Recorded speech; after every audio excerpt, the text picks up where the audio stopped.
Мы оказались в одном замечательном месте, которое называется Юнси. Оно было особо известно где-то 70-80-е годы, когда чай отсюда, который называется Хотсин, или полное название Юнси Хотсин, который от имени деревни Юнси, огненная свежесть, можно так это перевести литературно. А такой этот замечательный чай был известен в эти годы особо, потом как бы немножечко, скажем так, его известность спала, на рынке его довольно мало, поэтому мы решили специально приехать именно сюда. Находимся мы на севере провинции Аньхой, довольно далеко от каких-то крупных населенных пунктов. Очень не пожалел, что здесь оказался.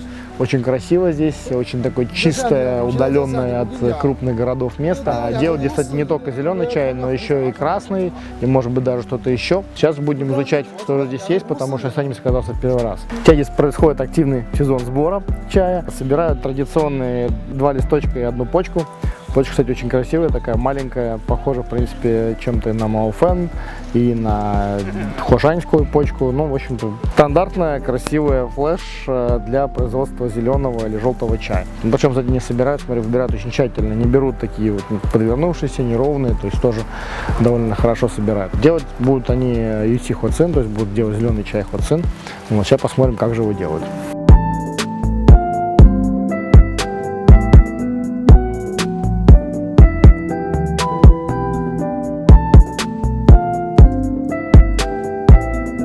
Вообще интересно, как мы оказались в этой деревне. В свое время мы были в одном замечательном месте в провинции Фудзянь, где живет один очень хороший человек, у которого, возможно, мы когда-нибудь снова окажемся. Он коллекционирует лаоча, старые чаи. Благодаря ему у нас появился такой замечательный чай, как Юнси Хотсин выдержанный.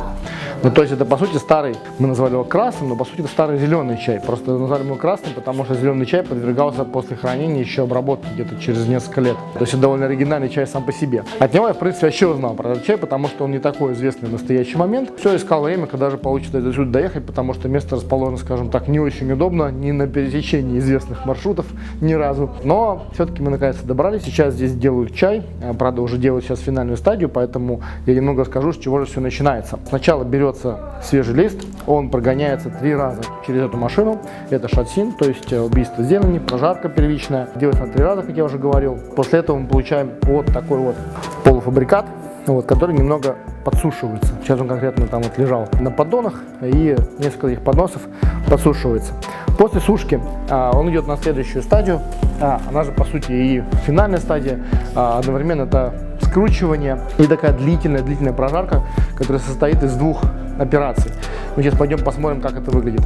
Достали самый настоящий Юнси Хотсин, который считается лучшим в этом месте, потому что это самая оригинальная плантация и первый семейный сбор, который у них пока еще есть. Сейчас нам заварят немного, попробуем. Если понравится, наверное, заберем все. Но если он не миллиард стоит.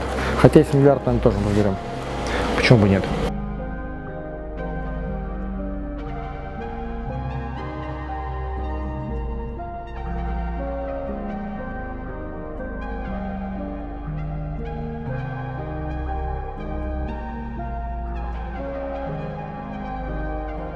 Сейчас мы в процессе дегустации 3 вариантов Юнси Хотсина. Самого высокосортного, это семинский чай, причем именно вот этого Юнси Хотсина делается всего 30 диней в году, то есть его очень мало. Вот, то есть чай довольно-таки эксклюзивный. Потом есть немного попроще, вот такой вот, помельче, вот как бы не такой высокогорный, поближе, скажем так, к деревне самой Юнси. И есть 3, тоже как бы попроще, ну там совсем считается самый, как бы у них так называемый диданда, самый нижний сегмент. Но даже сказать, даже он очень пахнет и вообще довольно-таки вкусный. Но если сравнивать с этим, то у этого, конечно, все на высоте. И сырье более крупное, здесь как бы такой лист, больше почек. Аромат гораздо более глубокий, тонкий, сладкий, такой вот, ни разу не плоский. Очень хочется всматриваться, скажем так, и во вкус, и в аромат. И особенно в послевкусие. За счет такой необычной обжарки, многократной, получается весьма такой крепкий зеленый чай, но поэтому тонкий. То есть у него нет такого, как вот если взять некоторые тоже сильно скрученные зеленые чаи, они довольно грубые, особенно инаньские, некоторые там сычуаньские, из Гуанси тоже похожи технология производства. Но здесь же такого нет, то есть несмотря на такой крепкий вкус, очень-очень тонкий нежный чай. Я думаю, что это достойный абсолютно претендент на нахождение в нашей коллекции, он там обязательно появится.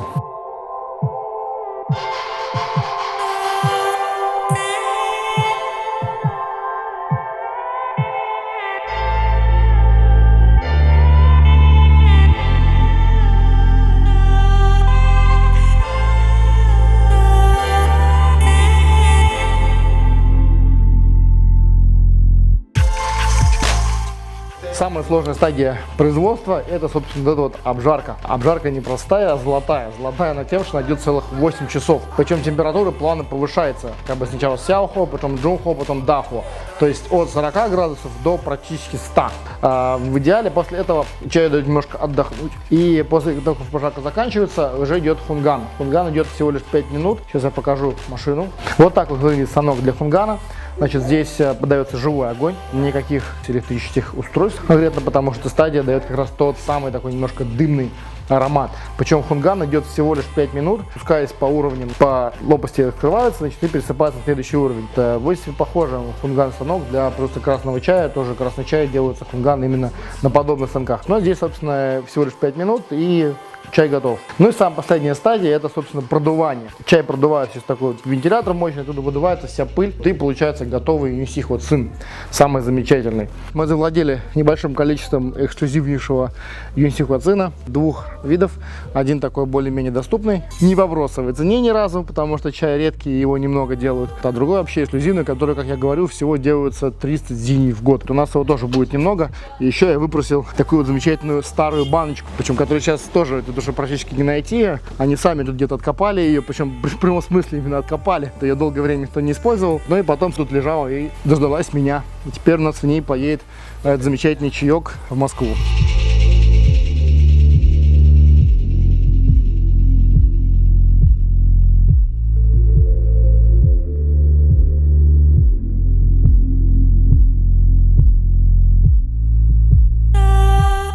Приехали на одно интересное производство. Надо сказать, что в Юньси помимо Хуацина делают также еще и красный чай. И красный чай этот обещает быть весьма интересным, потому что, во-первых, место необычное, а во-вторых, собственно, здесь очень мало кто делает красный чай. Естественно, стараются сделать что-то необычное, не похожее на остальное, но мы попробуем, чем отличается.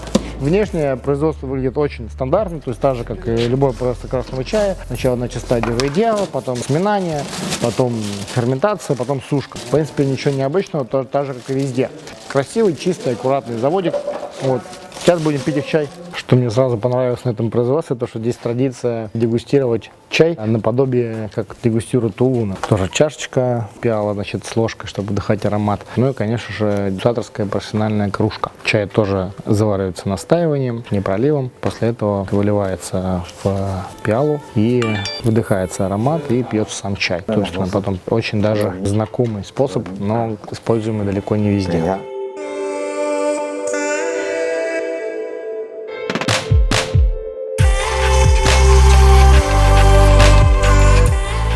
Но аромат очень тонкий у этого чая, безусловно. Очень подробно мне рассказывал владелец завода о том, какой его чай, особенно про его аромат. На самом деле, надо сказать, что все северные ребята, конечно, я имею в виду северные чаепроизводящие провинции, они гораздо более образованные, в целом и производители, и потребители.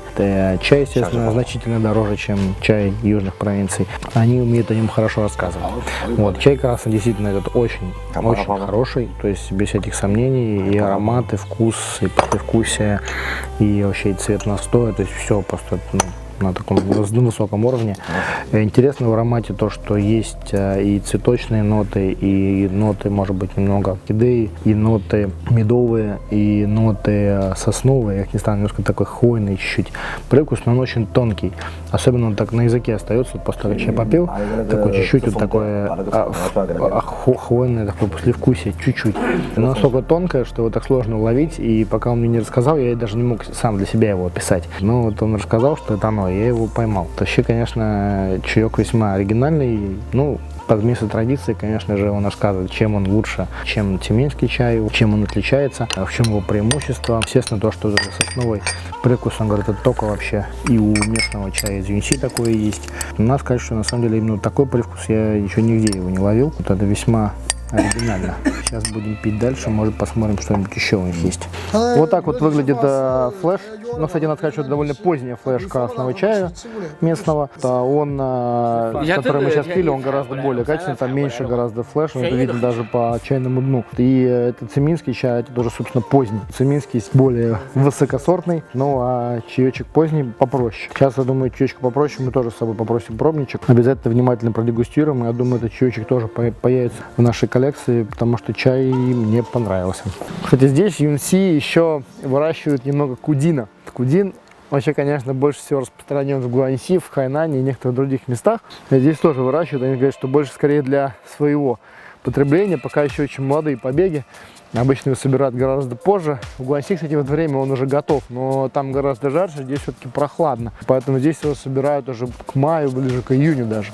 А сборщицы как раз вот возвращаются с полей. Уже последний сбор, который делают обычно после полудня, то он как бы тоже завершается. Сырье сдают на производство или сами делают чай, если свой маленький заводик есть. Так у них каждый день. В период сбора никто не отдыхает, никто не спит. Сейчас там с одним директором общались, он говорит, все, мне надо быстро в горы ехать, забирать сборщиц. То есть никто тут никуда не могут поехать, все на заводе находятся беспрерывно весь этот период. Самый такой прям жизнь в горах начинается активная в это время.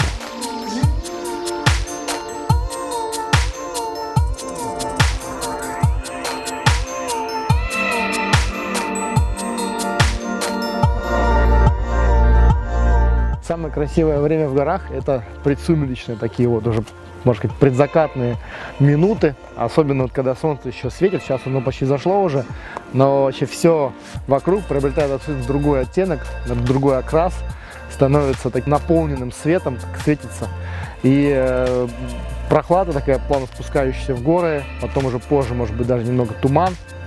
Хотя туман больше под утро. Вот это все очень создает такую атмосферу, скажем так, весьма своеобразную, весьма приятную, которую ни с чем другим не спутаешь, не сравнишь.